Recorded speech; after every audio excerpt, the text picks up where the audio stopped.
رمضان رمضان رمضان يا حبيب. اعوذ باللہ من الشیطان اللعین الرجیم. بسم اللہ الرحمن الرحیم.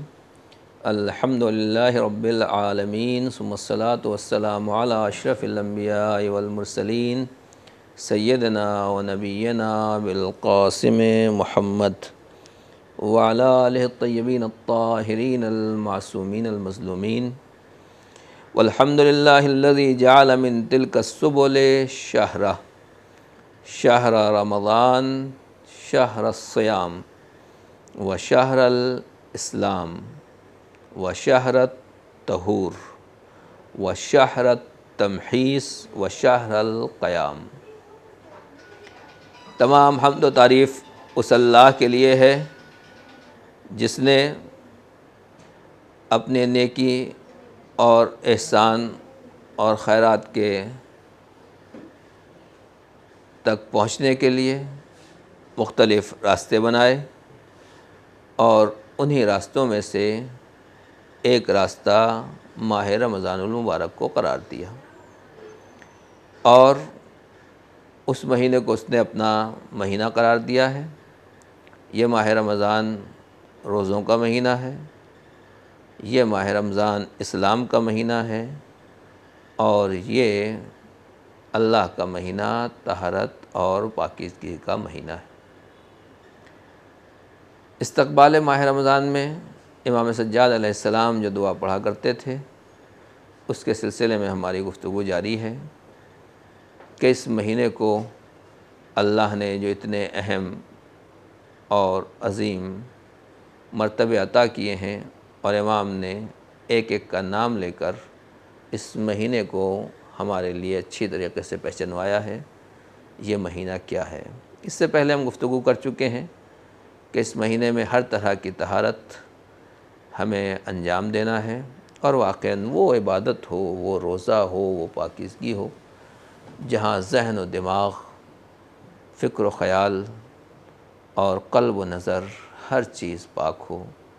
ہر چیز کھری ہو، کہیں سے کہیں تک کسی طرح کے کوئی اس میں شائبہ اور کثافت، نجاست اور غلاظت نہ پائی جائے. اسی طریقے سے امام فرماتے ہیں کہ وشہر التمحیص، اللہ کا یہ مہینہ تمحیص کا مہینہ ہے. تمحیص کے معنی عربی میں ہے کسی چیز کو چھانٹ دینا، خراب چیز کو الگ کر دینا اور اچھی چیزوں کو چھانٹ کر ایک کر دینا، اس کو کہا جاتا ہے تمحیص. گویا امام یہ بتا رہے ہیں کہ ماہ رمضان المبارک ایک مہینے تک اللہ نے یہ پورا مہینہ رکھا ہے، یہ بلا وجہ نہیں رکھا ہے بلکہ اللہ نے یہ مہینہ لوگوں کو چھانٹنے کے لیے، الگ کرنے کے لیے رکھا ہے. پہلی بات تو میں آپ کو بتا دوں، جیسا کہ آپ جانتے ہیں، بچوں کو شاید اتنی توجہ نہ ہو کہ اسلامی جو کیلنڈر چلتا ہے وہ چاند کے حساب سے چلتا ہے اور جو دنیا کے دوسرے کیلنڈر ہیں وہ عام طور سے سورج کے حساب سے چلتے ہیں. تو اب جو سورج کے حساب سے کیلنڈر چلتے ہیں وہ فکس رہتے ہیں، یعنی اب جون کا مہینہ چل رہا ہے تو ظاہر سی بات ہے کہ جون ہمیشہ گرمی میں آتا ہے، جنوری کا مہینہ ہمیشہ سردی میں آئے گا. ایسا نہیں ہوگا کہ یہاں جون میں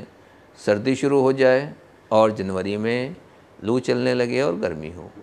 تو سال کے 12 مہینے جو سورج کے حساب سے ہیں وہ فکس ہیں کہ یہ سردی میں مہینہ آئے گا، یہ گرمی کے مہینے ہیں اور یہ برسات کے مہینے ہیں.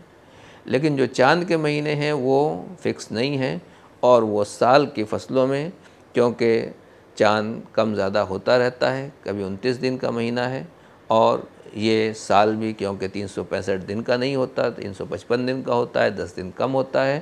لہٰذا ہر سال یہ مہینہ 10 دن سورج کے مہینے سے اور سورج کے سال سے کم ہو جاتا ہے. تو اس طریقے سے نتیجہ یہ ہوتا ہے کہ اس سال جون کے مہینے میں، اس گرمی کے مہینے میں ماہ رمضان شروع ہو رہا ہے. آہستہ آہستہ یہ مہینہ کم ہوتا چلا جائے گا تو پھر جنوری تک پہنچ جائے گا. ہر 30 سال کے اوپر کیونکہ کیلنڈر چینج ہوتا ہے، سال چینج ہوتا ہے، تو تقریباً ہر 30 سال کے بعد 30 سال پہلے اگر آپ دیکھیں کیلنڈر اٹھا کر تو 30 سال پہلے ماہ رمضان جون میں شروع ہوا تھا، تو اس سال بھی ماہ رمضان جون میں شروع ہے، یعنی 30 سال میں پوری چین پوری سرکل پورا کرتا ہے، اور ہر مہینے میں ماہ رمضان، ماہ محرم، ذیقعد، ذی الحج، ہر مہینہ ہر موسم میں آتا ہے۔ در حقیقت یہ اللہ نے، پروردگار نے یہ ایک طریقے کا اہتمام رکھا ہے کہ اگر سورج کے اعتبار سے جنوری اور فروری کے اعتبار سے ماہ رمضان رکھا جاتا اور گرمی کے مہینے میں ہر سال ماہ رمضان آتا تو لوگ کہتے ارے ہم تو مر گئے، ہر سال گرمی کے مہینے میں ہمیں روزہ رکھنا پڑ رہا ہے، لہٰذا ہم روزہ نہیں رکھ سکتے۔ جو مکار ہیں، دھوکے باز ہیں، وہ کبھی بھی روزہ نہ رکھتے کہ جولائی کے مہینے میں کون روزہ رکھے گا، اس گرمی میں کون روزہ رکھے گا، جب آگ برس رہی ہے، بجلی نہیں ہے، پانی نہیں ہے، پریشانی ہے، تو لہٰذا ہم روزہ نہیں رکھ سکتے۔ ایسے کاہلوں، ایسے مکاروں کے لیے اللہ نے پہلے ہی سے انتظام کر دیا کہ دیکھو ہم ماہ رمضان کو سورج کے حساب سے نہیں بلکہ ہمارے مہینے چاند کے حساب سے چلیں گے۔ اب جب چاند کے حساب سے چلیں گے تو آج جون کے مہینے میں ہے، 15 سال پہلے سن 2000 جب چل رہا تھا اس وقت دسمبر جنوری میں ماہ رمضان المبارک تھا۔ اسی طریقے سے آئندہ 15 سال کے بعد پھر جنوری میں ماہ رمضان المبارک آ جائے گا۔ تو جو آدمی واقعاً خلوص کے ساتھ روزہ رکھ رہا ہے وہ جون کی گرمی میں بھی روزہ رکھے گا اور وہ جنوری میں بھی روزہ رکھے گا۔ جو آدمی جنوری میں روزہ رکھ رہا ہے اگر وہ واقعاً مخلص ہے تو اس کے لیے کوئی فرق نہیں پڑتا کہ روزہ جنوری میں ہو، مارچ اور اپریل میں ہو، یا جون اور جولائی اور اگست ستمبر کی گرمی میں ہو، وہ پورے مہینے اسی اعتبار سے خلوص کے ساتھ روزہ رکھتا ہے۔ یہ کیوں کیا اللہ نے؟ تو امام نے اس نام میں یہی واضح کیا کہ شہرت تمحیص، یہ مہینہ لوگوں کو چھانٹنے کا مہینہ ہے، الگ کرنے کا مہینہ ہے۔ کون واقعاً مومن ہے، کون سچا مسلمان ہے، کون اللہ کا ماننے والا ہے، اس لیے اللہ نے اس مہینے کو رکھا ہے۔ اب ظاہر سی بات ہے کہ جون کے مہینے میں بعض علاقوں میں سخت گرمی پڑ رہی ہے، اور اسی طریقے سے یہ مہینہ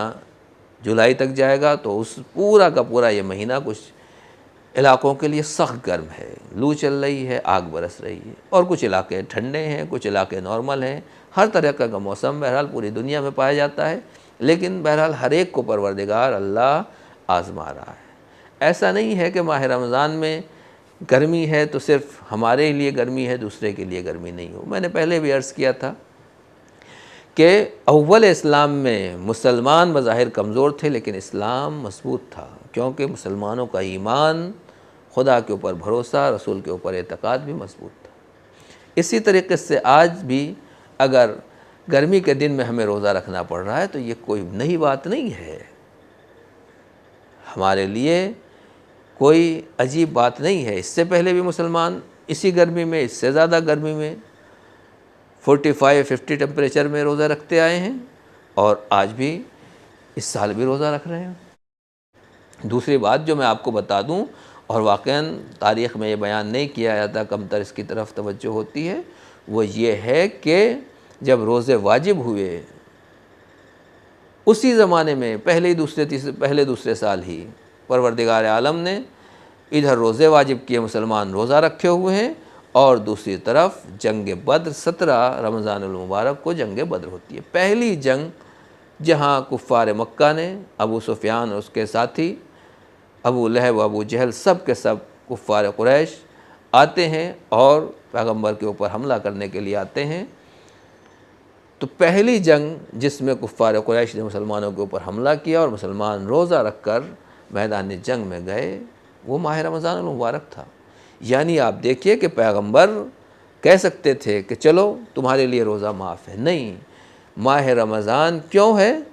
تاکہ تم کو آزمایا جائے۔ قرآن مجید میں سورہ آل عمران میں پروردگار ارشاد فرماتا ہے وَلِيُمَحِّصَ اللَّهُ الَّذِينَ آمَنُوا وَيَمْحَقَ الْكَافِرِينَ أَمْ حَسِبْتُمْ أَن تَدْخُلُوا الْجَنَّةَ وَلَمَّا يَعْلَمِ اللَّهُ الَّذِينَ جَاهَدُوا مِنْكُمْ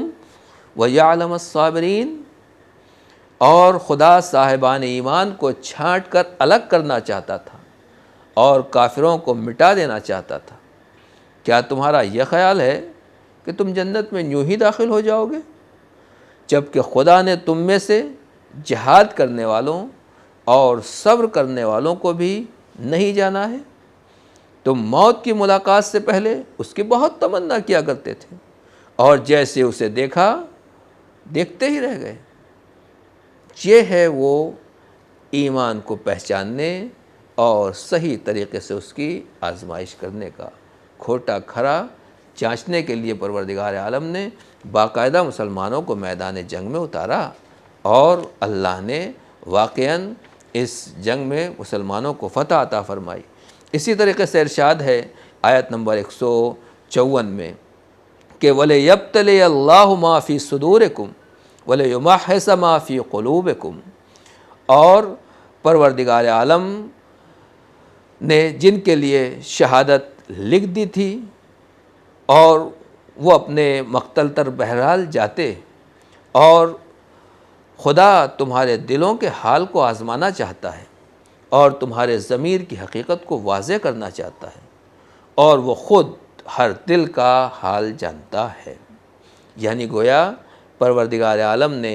یہ جو کچھ بھی جنگ رکھی، جنگ بدر رکھی، جنگ احد رکھی، یا دوسری جنگیں جو مسلمان میدان جنگ میں اترے، تو ان سب کو اللہ نے میدان جنگ میں اسی لیے اتارا تاکہ منافق الگ ہو جائیں اور کھرے مسلمان الگ ہو جائیں، پیغمبر کے سچے چاہنے والے الگ ہو جائیں، اور جو نفاق کا نقاب اوڑھے ہوئے صحابیت کا دعویٰ کر رہے ہیں اور اپنے کو مسلمانوں کی صف میں گھسا رکھا ہے، اس جہاد کے ذریعے سے الگ ہو جائیں۔ اور نتیجہ یہی ہے کہ میدان بدر میں بھی اور خاص طور سے میدان احد میں پروردگار نے ان کو چھانٹ کر الگ کر دیا، اور سب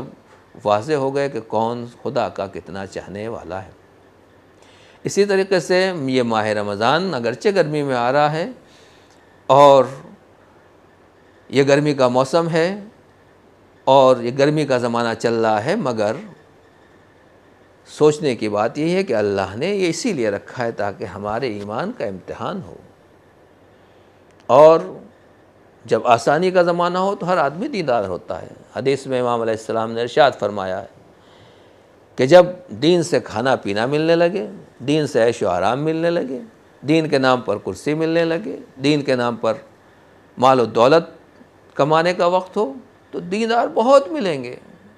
اسلام کا کلمہ پڑھنے والے، مسلمان کہنے والے اپنے کو بہت ملیں گے، لیکن جب لوگوں کو آزمایا جائے اور امتحان کی چکی میں پیسا جائے، قلت دیادون، تو پھر دیندار بہت کم ہو جاتے ہیں۔ اسی طرح یہ ماہ رمضان گرمی میں آ رہا ہے، تو اگر جنوری کے مہینے میں روزہ رکھنا ہو تو دیندار مسلمان بہت، لیکن اس گرمی کے مہینے میں ہم روزہ رکھ رہے ہیں تو واقعاً پتہ چلے گا کہ کون اصلی مسلمان ہے۔ یہاں پر یہ بھی عرض کر دوں کہ جو لوگ گرمی میں روزہ رکھ رہے ہیں وہ یہ نہ سوچیں کہ ہم تو گرمی میں پھنس گئے، ہم ایسے علاقے میں رہتے ہیں جہاں گرم ہے۔ نہیں،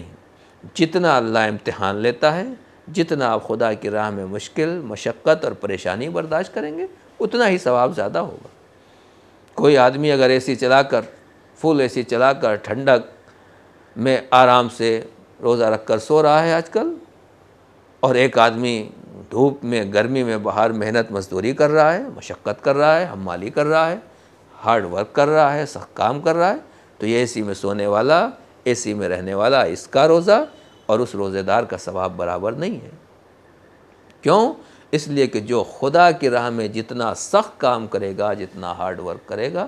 اتنا ہی زیادہ اسے ثواب عطا ہوگا اور اس کا روزہ اتنا ہی عظیم ہوگا۔ مولا کائنات نے بھی فرمایا ہے کہ مجھے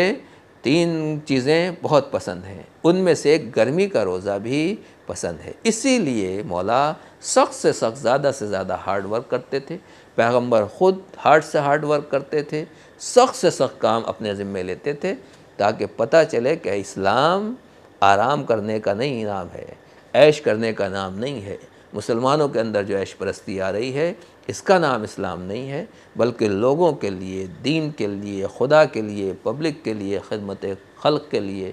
اپنے ملک، اپنے کنٹری، اپنے دیش کی سیوا کے لیے اور ان کی خدمت کے لیے اپنے کو وقف کر دینا، اور اس کے لیے زیادہ سے زیادہ ہارڈ ورک کرنا، یہ اسلام ہے اور یہ ماہ رمضان کی تعلیم ہے۔ جتنا انسان روزہ رکھ کر ہارڈ ورک کرے گا، اتنا اس کے اندر کانفیڈنس آئے گا، اسٹیمنا پیدا ہوگا، صبر، قوت اور تحمل پیدا ہوگا، اور وہ واقعاً ایک مضبوط انسان بنے گا جو ہر ایک کی خدمت کرے گا۔